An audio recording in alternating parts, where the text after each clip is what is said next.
नमस्कार, मैं doctor Monika Chaudhary, associate professor, drawing and painting, government college.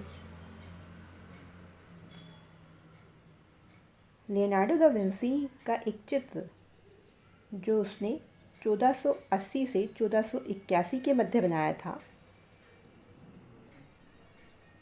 उसका नाम है एडोरेशन ऑफ द मैगी।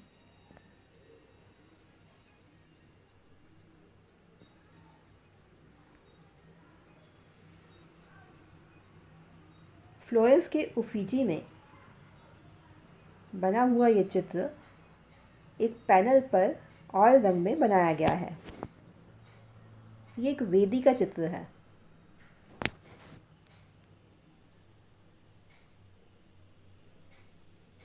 इस चित्र में वे सारी विशेषताएं मिलती हैं जो 15वीं शताब्दी के अंत में कला का लक्ष्य बन चुकी थी। गहराई भी है चित्र में, गतिशीलता भी है चित्र में, पिरामिडिकल संयोजन है। चित्र में अनेक आकृतियां बनाई गई हैं, लेकिन हर एक का अपना अलग महत्व भी दिखाई पड़ता है और वो आपस में एक दूसरे में विलीन होती हुई भी दिखाई पड़ती हैं। इसमें लियो ने एक नई सोच को विकसित किया था। इस पर काम करते करते ही जब ये कंप्लीट होने को था 1482 में ही वह मिलान चला गया था, जहां उसे एज एन कोर्ट आर्टिस्ट एक जॉब मिल गई थी। बहुत बड़े आकार की ये पेंटिंग है। इसकी एक विशेषता ये भी है कि ये स्क्वायर आकार में है, पूर्ण चौकोर है, परफेक्ट चौकोर आकार बनाती है ये पेंटिंग। इसकी ड्राइंग बहुत सुंदर है, अनेक आकृतियाँ हैं। चित्र का विषय यह है कि यह एक उस क्षण का चित्रण है जब क्राइस्ट का जन्म हुआ था और पूर्व के 3 किंग या फिर पूर्व के 3 वाइज मैन, जो जैसा कि बाइबल में लिखा हुआ है कि पूर्व से आए 3 वाइज मैन ईसा को, बालक ईसा को आशीर्वाद स्वरूप 3 उपहार देने आए थे।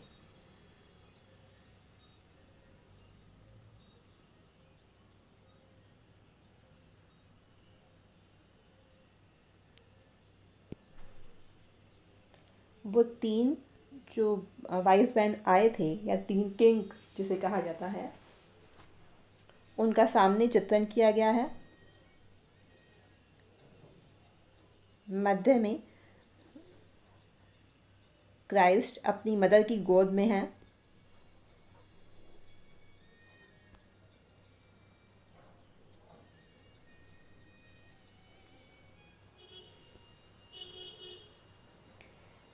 चित्र में जो लियोनार्डो का ड्राइंग्स के साथ साथ जो फिगर्स को बनाने का जो वे था, जो चित्र को वह एक पेंटर की तरह नहीं बल्कि एक साइंटिस्ट की तरह बनाते थे, वो भी दिखाई पड़ता है।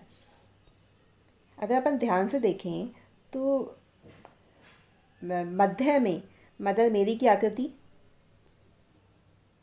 और उनके साथ जो वाइज मैन जो ईसा मसीह को, बालक ईसा मसीह को आशीर्वाद स्वरूप उपहार देने आए हैं और प्रणाम करने आए हैं, वो उनकी आकृतियाँ एक संपूर्ण पिरामिड का आकार देती हैं।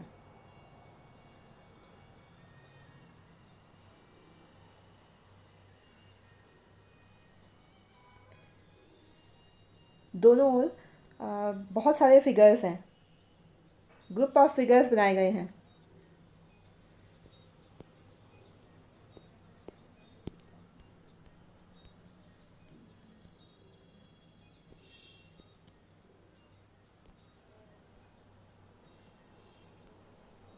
सबके चेहरों पर भाव हैं, लेकिन फिर भी वो एक आकार का रूप ले रहे हैं। चित्र में वो कहीं भी किसी भी प्रकार से जो विषय है उसको डिस्टर्ब नहीं कर रहे हैं।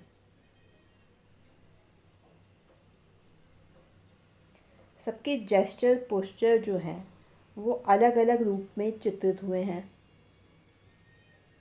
लेकिन विषय समझ में आ रहा है। हर आकार की अपनी इंडिविजुअल जो करेक्टर है वो होते हुए भी उसे कहीं ना कहीं विलीन कर दिया गया, आपस में विलीन कर दिया गया, मर्ज कर दिया गया, जिसके कारण जो विषय है उसकी पूर्णता जो है वो समझ में आ रही है।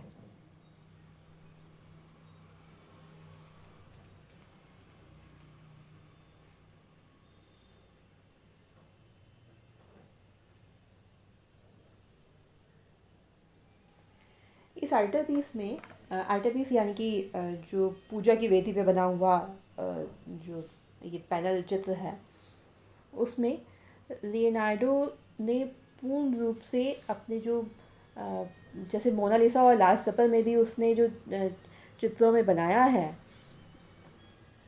जिस तरह का संयोजन दिया है, उसको पूर्णतः दिखाने का प्रयास किया है।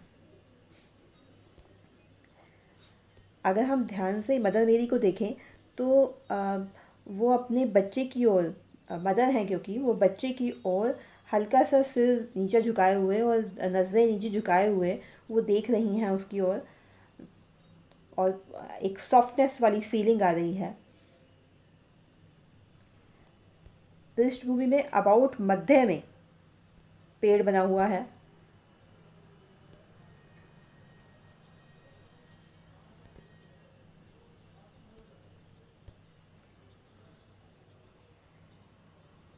इस पेड़ के एक ओर जो क्लासिकल आर्किटेक्ट है, जो उस समय का क्लासिकल आर्किटेक्ट था, वो बना है,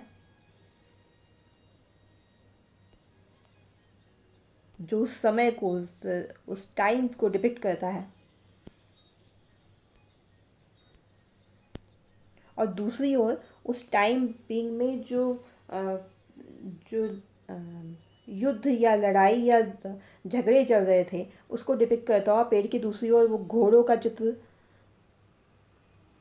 जो उठे हुए हैं जैसे दौड़ने के लिए, हिनहिना रहे हों जिस तरह से, वो एक बैटल का चित्र भी दिखाया गया है।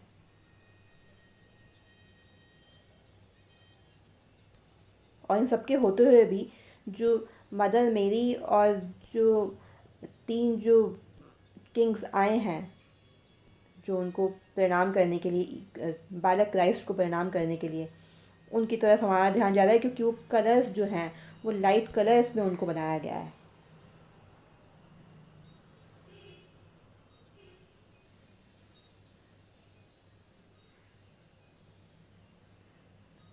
फिगर्स सारे बैकग्राउंड में मर्ज हो रहे हैं। चित्र हालांकि काफ़ी पुराना हो चुका है, लेकिन फिर भी जो लियोनार्डो का जो कंपोजिशन है और जो उसकी चित्रण की क्वालिटीज़ थी, वो इसमें पूर्ण रूप से उभर करके आई हैं।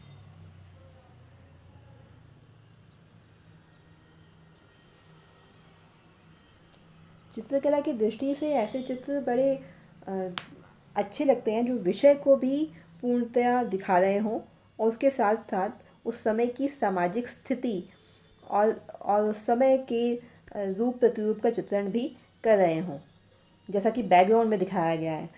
लियोनार्डो दा विंसी एक ऐसे कलाकार थे जो वैज्ञानिक ढंग से और मनोवैज्ञानिक ढंग से चित्रण किया करते थे। उन्होंने कला तत्वों को अपने अकॉर्डिंगली ऐसा यूज़ किया कि उससे उस चित्र का जो कंपोजिशन है, उसके साथ साथ उसका मनोवैज्ञानिक रूप से भी प्रभाव दर्शक पर पड़ता है। आज के लिए बस इतना ही। Thank you.